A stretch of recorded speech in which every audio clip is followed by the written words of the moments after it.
नमस्कार, प्रदेश की number 1 debate show में आपका बहुत बहुत स्वागत है। आपके साथ मैं हूं संतोष कंकपाल। बिहार में मौसम का मिजाज भले ही नरम हो, लेकिन सियासी तापमान बढ़ता चला जा रहा है। प्रदेश में नेता एक दूसरे पर लगातार वार पलटवार कर रहे हैं, नए नए शिगुफे छोड़े जा रहे हैं, नैरेटिव गढ़े जा रहे हैं और माहौल को अपने पक्ष में करने की कोशिश की जा रही है। इस सियासी रस्साकशी के बीच नेता प्रतिपक्ष तेजस्वी यादव ने ऐसा बयान दिया जिसने सियासी भूचाल ला दिया। बयान सीएम नीतीश और बीजेपी को लेकर है। तेजस्वी यादव का आरोप है कि अब नीतीश कुमार को बीजेपी चला रही है, सीएमओ का पूरा कंट्रोल बीजेपी के हाथ में चला गया। तेजस्वी यहीं नहीं रुके, उन्होंने आगे कहा कि दिल्ली में बैठे जेडीयू के कुछ नेता बीजेपी के लिए काम कर रहे हैं और बिहार में अमित शाह सब कुछ देख रहे हैं। इस बयान पर सियासी घमासान छिड़ना ही था, छिड़ भी गया। जेडीयू और बीजेपी ने तेजस्वी को लालू राबड़ी राज की याद दिला दी और बिहार को जंगल राज से निकलने का क्रेडिट मुख्यमंत्री नीतीश कुमार को दे दिया। और अब सवाल है कि एनडीए के अंदर बार बार क्यों झांक रहे हैं तेजस्वी और आरजेडी। पहले एक रिपोर्ट, फिर डिबेट की शुरुआत करेंगे।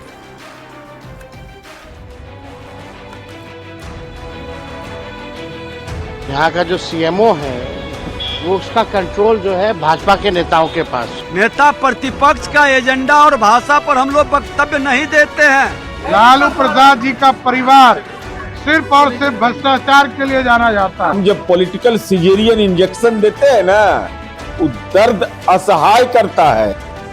सीएम नीतीश को लेकर तेजस्वी यादव के बयान पर बिहार की सियासत सुलग गई है। तेजस्वी यादव ने नीतीश कुमार को लेकर बड़ा आरोप लगाया। तेजस्वी ने कह दिया कि नीतीश को बीजेपी चला रही है, बीजेपी के पास सीएमओ का नियंत्रण है, अमित शाह के पास पूरा कंट्रोल है। सुनिए तेजस्वी यादव का वो बयान जिस पर सियासी घमासान मचा है। यहाँ का जो सीएमओ है वो उसका कंट्रोल जो है भाजपा के नेताओं के पास है और जो इनके कुछ 4 जो नेता हैं, 2 दिल्ली में चले गए हैं, 2 यहाँ हैं, वो भाजपा के संपर्क में हैं। तो पूरी तरीके से कंट्रोल जो है अब अमित शाह जो है कर रहे हैं। तेजस्वी के इस बयान के बाद एनडीए के दिग्गज नेताओं ने एक सुर में पलटवार शुरू कर दिया। एनडीए ने तेजस्वी को लालू राबड़ी शासनकाल की याद दिलाई। विजय सिन्हा ने लालू प्रसाद को बिहार की बर्बादी का सबसे बड़ा नायक बता दिया। तो जेडीयू ने पूछा कि तेजस्वी के माता पिता के शासनकाल में कौन लोग सरकार को हाईजेक किए हुए थे। जो बिहार को जंगल राज का स्वरूप में गुंडा राज में तब्दील किया और बिहार के अंदर एक फ्रॉडिज्म का राजनीति का शुरुआत किया है। श्रीमान लालू प्रसाद यादव बिहार के बर्बादी का सबसे बड़े नायक है। लालू प्रसाद जी का परिवार सिर्फ और सिर्फ भ्रष्टाचार के लिए जाना जाता है। लालू जी के परिवार के द्वारा इस बिहार को लूटने का काम किया गया और इस तरह का बयान लालू जी पहले बोले, फिर उनके परिवार के बच्चे बोल रहे हैं, ये अत्यंत ही दुर्भाग्यपूर्ण है। माननीय तेजस्वी यादव जी, राजनैतिक रूप से कौन किसको हैक करता है, इसके तो आपके माँ पिता का शासनकाल साक्षात उदाहरण है। वित्त विभाग कौन चलाता था? अघोषित रूप से आपके मामा मान्यवर साधु यादव जी, मान्यवर सुभाष यादव जी। फर्नीचर तक सुरक्षित नहीं रहता था। नीतीश सरकार पर बीजेपी का नियंत्रण है, सरकार पर पूरा कंट्रोल अमित शाह का है। तेजस्वी के हाईजेक वाले बयान पर बिहार में सियासी महाभारत छिड़ गया है और बिहार का सियासी पारा ठंड मौसम में भी गर्मा गया है। न्यूज़ 18 के लिए पटना से धर्मेंद्र कुमार और आनंद अमृतराज की रिपोर्ट। चलिए आज के सवालों पर आते हैं। आज बहस बिहार की में हम पूछेंगे, तेजस्वी ने क्यों कहा नीतीश पर बीजेपी का कब्जा है? क्या सीएम नीतीश पर डोरे डाल रहे हैं आरजेडी? क्या चुनाव से पहले तेजस्वी जेडीयू के खिलाफ नैरेटिव बना रही है? क्या सीएम नीतीश को अपने पाले में लाना चाहते हैं तेजस्वी? और बड़ा सवाल यह भी कि एनडीए का चेहरा नीतीश, तो क्या डर गया है विपक्ष? डिबेट की शुरुआत करें उससे पहले मेहमानों से आपका परिचय करा देते हैं। सत्ता पक्ष से हमारे साथ जेडीयू प्रवक्ता मनीष यादव और बीजेपी प्रवक्ता असित नाथ तिवारी जी जुड़ रहे हैं, जबकि विपक्ष का पक्ष रखने के लिए कांग्रेस प्रवक्ता ज्ञान रंजन और आरजेडी प्रवक्ता एजाज अहमद जी हमारे साथ जुड़ रहे हैं। सभी मेहमानों का बहुत बहुत स्वागत। मेरा पहला सवाल एजाज अहमद जी आपसे ही है। सीएम नीतीश कुमार लगभग 2 दशक से बिहार के मुख्यमंत्री हैं। बेहद स्वाभिमानी व्यक्ति माने जाते हैं, अपने मूल्यों से समझौता नहीं करने वाली शख्सियत के तौर में उनकी पहचान है, लक्ष्य को लेकर अब जिद्दी माने जाते हैं। क्या ऐसे व्यक्ति पर बीजेपी कब्जा कर सकती है? देखिए संतोष जी, बीजेपी क्या कर रही है ये पूरा राज्य या पूरा देश देख रहा है। बीजेपी के विचारों में जो तेजस्वी जी ने कहा है वो सही है। दो नेता बीजेपी के विचारों को कहीं ना कहीं आत्मसात कर लिए हैं दिल्ली की राजनीति में, और दो नेता बिहार में। तेजस्वी जी ने जो बातें कही है उस संदर्भों को समझिए। वक्फ संशोधन विधेयक पर किस तरह से पार्लियामेंट के अंदर इनके नेता ने बयान दिया और पूरी जनता दल यू एम्ब्रासमेंट फील किया, उसको असमंजस की स्थिति हो गई। कहीं ना कहीं जो जनता दल यू है उसको अपने बचाव में क्या क्या नहीं करने पड़े ये पूरा बिहार देखा। और जब बाबा साहेब भीमराव अंबेडकर जी के लिए गृह मंत्री अमित शाह जी ने अपमानजनक भाषा का इस्तेमाल किया, तब भी जनता दल यू के उसी दिल्ली वाले नेता ने किस तरह से उनके बचाव में खुद को खड़ा कर लिया। नीतीश जी असमंजस की स्थिति में आ गए और कहीं ना कहीं नीतीश जी जो इन्वेस्टमेंट मीट में जाना चाह रहे थे उनको इसलिए रोका गया कि कहीं ऐसा ना हो कि वो अमित शाह के बयान पर प्रतिक्रिया दे दे, और इनके लिए स्थिति जो अभी तक अनुकूल ये लोग बनाए हुए हैं ये इनके खिलाफ ना हो जाए। इस तरह की राजनीति बिहार में अंदर खाने से एजाज भाई, आपने जितनी बातें कही हैं आप तो ऐसे बातें कर रहे हैं जैसे रोज आपकी नीतीश कुमार से बातचीत हो रही है और वो आपको सारी बातें बता रहे हैं और आप उसको लेकर मीडिया में, देखिए संतोष, टीवी पर ये बयानबाजी बताने की आवश्यकता नहीं है। ये उनके जो पार्टी के नेताओं का वक्तव्य है, यही बताने के लिए काफी है कि किस तरह से भारतीय जनता पार्टी के विचारों को, भारतीय जनता पार्टी की राजनीति को, अब भारतीय जनता पार्टी की सोच को वो नेता लोग अपने हिसाब से बयान दे करके, बयानवीर बन करके किस तरह का माहौल बना रहे हैं, किस तरह का माहौल क्रिएट कर रहे हैं, ये बताने की अब आवश्यकता है क्या? ये तो पूरा बिहार जान रहा है, पूरे बिहार के लोगों को पता है। एक एक लोगों के बीच से एक ही आवाज आ रही है कि कहीं ना कहीं जो सरकार की विश्वसनीयता है, जो सरकार के कार्य हैं, उसको इन लोगों ने अपने हाथ में ले लिया है और जो अमित शाह जी चाहते हैं उसी अनुसार ये लोग काम कर रहे हैं। ठीक है, जेडीयू से इसका जवाब ले लेते हैं। अमित शाह जी का बयान के बाद जब भारतीय जनता पार्टी को लगा कि कहीं ना कहीं मेरे लिए परिस्थिति अनुकूल नहीं रह गया है, तो ये कवायद पर कवायद कर रहे हैं, दिल्ली में बैठक पर बैठक कर रहे हैं। ठीक है, बैठक क्यों कर रहे हैं? फिर आज जेपी नड्डा, वो आपको पता है बीजेपी की रणनीति रहती है कि वो चुनाव में जाने से पहले कोई असमंजस की स्थिति नहीं छोड़ती है। पहले जेडीयू से इसका जवाब ले लेते हैं। काफी है कि भारतीय जनता मनीष पार्टी भाई, नीतीश जी की क्या अमित शाह जेडीयू को कंट्रोल कर रहे हैं? संतोष जी, राजद के भाई जो नेता हैं भाई तेजस्वी जी, मुझे लगता है उनकी मानसिक हालात इन दिनों ठीक नहीं है। वो हताश हैं, निराश हैं, और हताश और निराश इसलिए हैं कि लोकसभा के चुनाव में बड़ी बड़ी बातें कह रहे थे कि मैं देश में सबसे ज्यादा चुनावी जनसभा कर रहा हूं, मैं इस बार पूरा देश में हमारी सरकार बनेगी। लेकिन जब परिणाम 4 सीट निकल कर आए और उसके बाद फिर बिहार में जब उपचुनाव हुए 4 सीट पर, अमित शाह के बयान पर भी बेलागंज बोल दीजिए में भाई तेजस्वी जी बोल रहे थे। अमित शाह के बयान पर भी बोल अरे दीजिए। रुकिए जयाज भाई, अरे जयाज भाई रुकिए, आप प्रवचन दे रहे थे तो हम नहीं कुछ बोल रहे थे, रुक जाइए भाई, खामोश हैं। अरे रुक जाइए आप। एजाज भाई, इस समय जो डिबेट हो रही है वो तेजस्वी यादव के बयान पर हो रही है। आप ये कह रहे हैं कि तेजस्वी यादव का बयान कोई मायने नहीं रखता, उसके कोई वैल्यू नहीं है। अरे आप रुक जाइए, बेचैन मत होइए। बिहार की जनता आपको बेचैन, होश में लाने की चिंता मत करिए, बेचैन मत होइए। भारतीय जनता पार्टी अपनी बात कंप्लीट करिए, तो लीजिए, बेचैन मत होइए। कहीं ना कहीं जो बेलागंज में भाई तेजस्वी जी बोल रहे थे राजनीति को ये भैया रे भैया, ये उपचुनाव नहीं है, ये सेमीफाइनल है। अगर इसमें हम लोग हार गए तो 25 के चुनाव में हम लोग नहीं जीतेंगे। तब बेलागंज में तो हार गए, चारों चुनाव सीट में हार गए। तो भाई तेजस्वी जी को ये मालूम है कि बिहार की जनता जो 2010 के चुनाव में जो उनके पिताजी की हालात की थी, वही हालात उनको इस बार होने वाला है। इसलिए अनाप शनाप बके जा रहे हैं। ठीक ये है। लोग भूल गए हैं कि इस बिहार की मुख्यमंत्री आदरणीय राबड़ी देवी जी भी थी और उनका नेतृत्व, उनका शासन कहां से चलता था, कौन शासन चलाता था, जेल से और सिवान से और भाई तेजस्वी जी के मामा से। राबड़ी देवी जी के शासनकाल में गरीबों, शोषितों, वंचितों को हक और अधिकार मिला, शासन कहां से उनको संचालन होता पहचान था? मिली, उनको अरे स्वर नीतीश मिला, कुमार जी जनता के महिलाओं नेता को हैं सम्मान मिला। और जनता के बीच में जा ठीक है, रहे असित हैं। भाई को भी चर्चाओं में लेकर आते हैं। असित नाथ तिवारी जी भी हमारे साथ बने हुए हैं। असित नाथ जी, बिहार में एक अमित शाह को लेकर आजकल विपक्ष बहुत ज्यादा हमलावर भी है और अब ये आरोप लगा दिया गया जो अमित शाह है उन्होंने पूरी तरह से जेडीयू को हाईजैक कर लिया है और इस समय जो शासन कर रहा है बिहार में वो अमित शाह के दिमाग से ही शासन किया जा रहा है। इन आरोपों में कितना दम है, पहले तो मैं ये जानना चाहता। दूसरा ये कि जब से नीतीश कुमार का फेस एनडीए ने क्लियर किया है कि इन्हीं के फेस पर चुनाव लड़ने जा रहे हैं, तब से कुछ इस तरह की बयानबाजी ज्यादा हो रही है, जबकि बीजेपी और जेडीयू लगातार सोशल मीडिया पर यह क्लियर करने को लगी हुई है कि जो तेजस्वी जो बातें कर रहे हैं या आरजेडी जो बातें कर रही है वो निराधार है।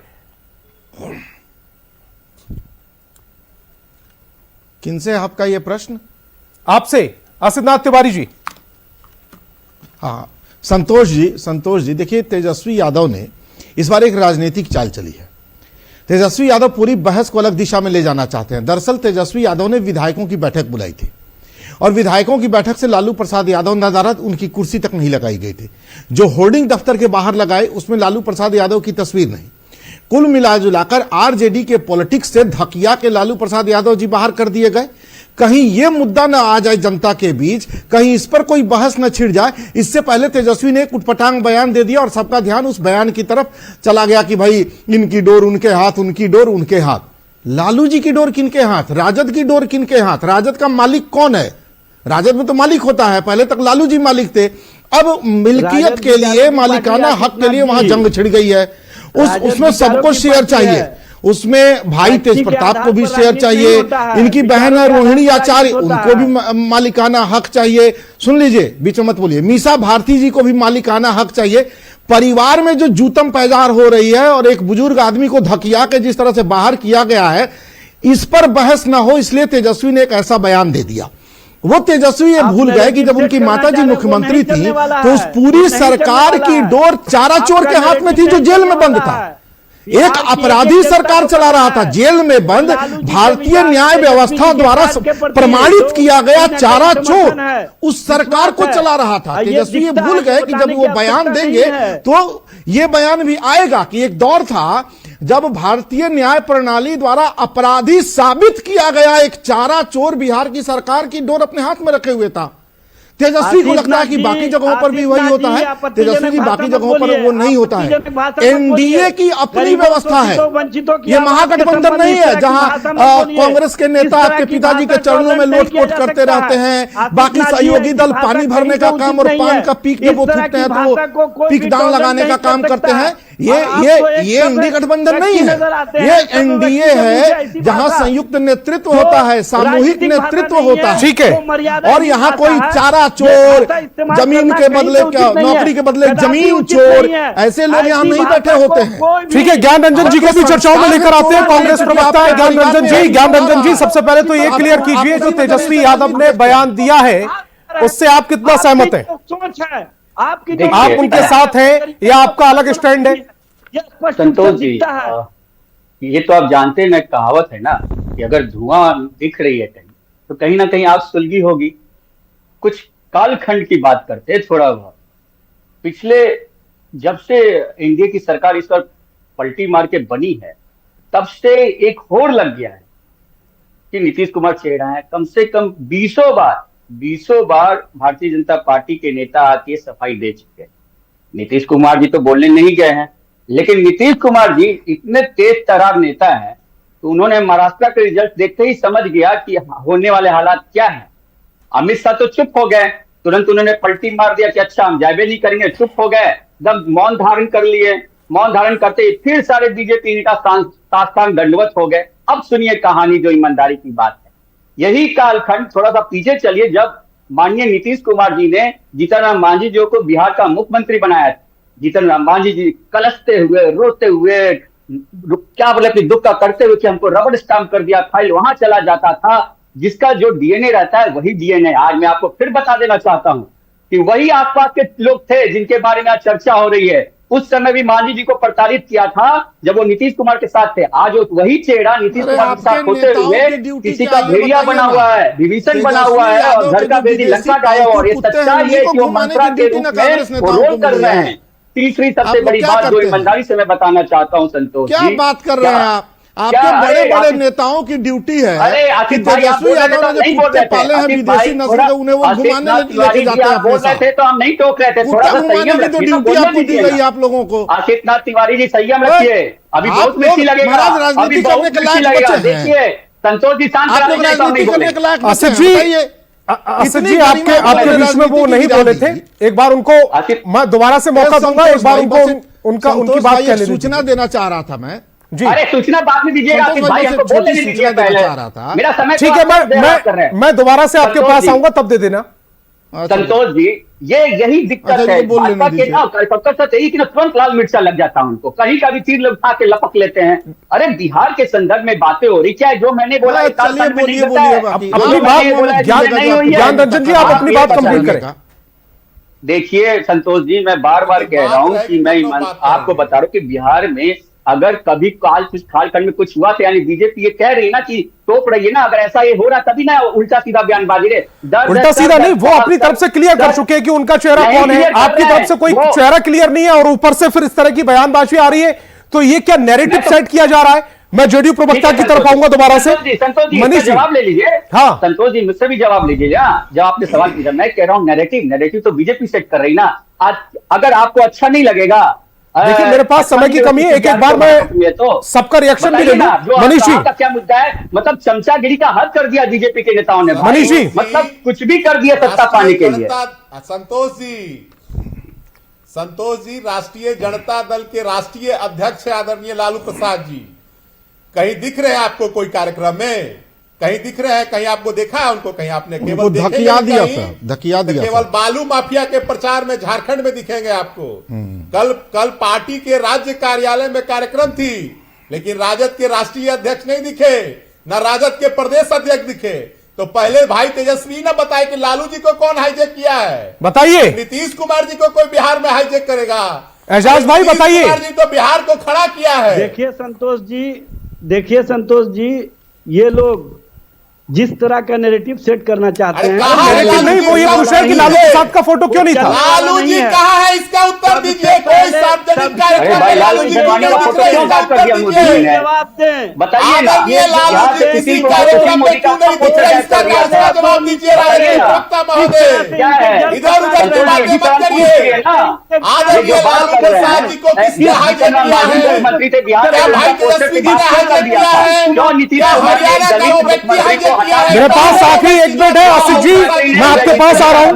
ये पूरा सिर्फ नैरेटिव गढ़ा जा रहा है या इसके पीछे कुछ सच्चाई भी है? क्योंकि ये आप पहले भी क्लियर कर चुके हैं कि ध्यान भटकाने के लिए इस तरह की कोशिशें की गई हैं। संतोष जी, मैं पूछना चाहता हूं, माननीय मुख्यमंत्री नीतीश आसिफ जी, मेरे पास सिर्फ 47 सेकंड बचे। ध्यान भटकाने के लिए इस तरह की कोशिशें की गई है। सच्चाई ये है कि लालू प्रसाद यादव अपने परिवार के लड़ाई में बुरी तरह से फंस चुके हैं। जो जो कर्म उन्होंने किए हैं उसकी सजा उन्हें मिल रही है। पहले कानून ने सजा दी, अब कुदरत उनको सजा दे रही है। ठीक है, बेटियां दामाद यही ठीक है, मुंह नोच रहे हैं, भटका रहे हैं। तमाम मेहमान मेरे साथ जुड़े, आपका बहुत बहुत शुक्रिया। समय की कमी की वजह से इस बहस को यही खत्म करना पड़ेगा, लेकिन सवाल यह उठ रहा है कि अगर नीतीश कुमार को लेकर तेजस्वी यादव सवाल उठा रहे तो उसके पीछे बेस क्या है, जमीन क्या तैयार की गई है? और अगर जितने भी बयान सामने आए हैं तेजस्वी के, वो उसके बाद से आए हैं जब से एनडीए की तरफ से नीतीश कुमार का चेहरा आगे कर दिया गया है। बहस बिहार की में फिलहाल इतना ही। आप देखते रहिए News 18 बिहार।